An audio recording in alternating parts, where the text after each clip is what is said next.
कर लिया है और यहाँ से असली कहानी शुरू हुई। जल्दी मिकोला की टीम इस लोकेशन पर पहुंच गई और अपना निशाना लगाकर बैठ गई और अभी यह लोग उन रशियन सैनिकों को मारने ही वाले थे कि तभी उन्हें दूर एक गाड़ी दिखाई दी जो चेक पोस्ट की तरफ बढ़ती जा रही थी, जिसकी वजह से कर्नल सबको शूट न करने के लिए बोलता है। उधर रशियन सैनिकों ने गाड़ी को रोक लिया और अंदर मौजूद लोगों से बाहर आने को कहा। उन्होंने उनके पासपोर्ट्स को चेक किया और पूरी गाड़ी की भी तलाशी ली और जब सब ठीक रहा तो उन सैनिकों ने उन्हें जाने की परमिशन दे दी, लेकिन उनके पासपोर्ट्स को अपने पास रख लिया। जब उन लोगों ने पासपोर्ट वापस मांगा तो उन सैनिकों ने उन्हें खूब मारा। यह सब देखकर कर्नल ने अपने सैनिकों को फायर करने का ऑर्डर दिया तो एक ही झटके में सभी स्नाइपर्स अपने अपने टारगेट्स को निपटा देते हैं और इस तरह से उनका पहला मिशन कंप्लीट हुआ। मिशन के बाद जब सभी बेस पर लौटे तो मिकोला ने देखा कि उसके बहुत से साथी बेस पर मौजूद नहीं हैं। वो परेशान हुआ कि आखिर सब कहां चले गए। जब उसने पूछा कि मेरे बाकी साथी कहां हैं तो उसे बताया गया कि उसके बाकी साथियों को एक दूसरे मिशन पर भेजा गया है। अगले दिन मिकोला को खबर लगी कि जिस मिशन पर उसके साथी गए थे उस मिशन के दौरान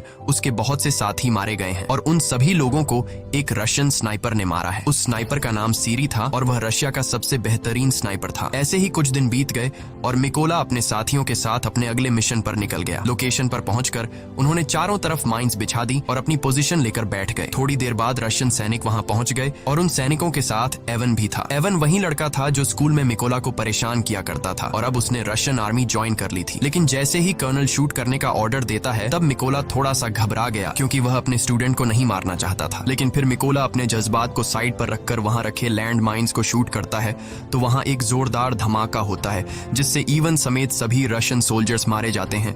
सब कुछ कंट्रोल होने के बाद कर्नल गुस्से में मिकोला से पूछता है कि जब मैंने शूट करने का ऑर्डर दिया तो तुम क्या सोच रहे थे, जिस पर मिकोला जवाब देता है कि उन रशियन सोल्जर्स में मेरा एक स्टूडेंट भी था, मैं उसे नहीं मारना चाहता था। यहाँ कर्नल ने मिकोला को समझाया कि उसे इवन की मौत का जरा भी दुख नहीं होना चाहिए क्योंकि यहाँ वो तुम्हारा स्टूडेंट नहीं बल्कि तुम्हारा दुश्मन था और रशियन आर्मी को ज्वाइन करना इवन का अपना फैसला था, इसलिए तुम्हें उसके लिए बुरा मानने की जरूरत नहीं। मिशन पूरा करके ये सभी अपने बेस कैंप पर लौट आए। कर्नल को मिकोला पर पूरा भरोसा था। वो अपना ज्यादातर वक्त मिकोला के साथ बिताता था। यहाँ कर्नल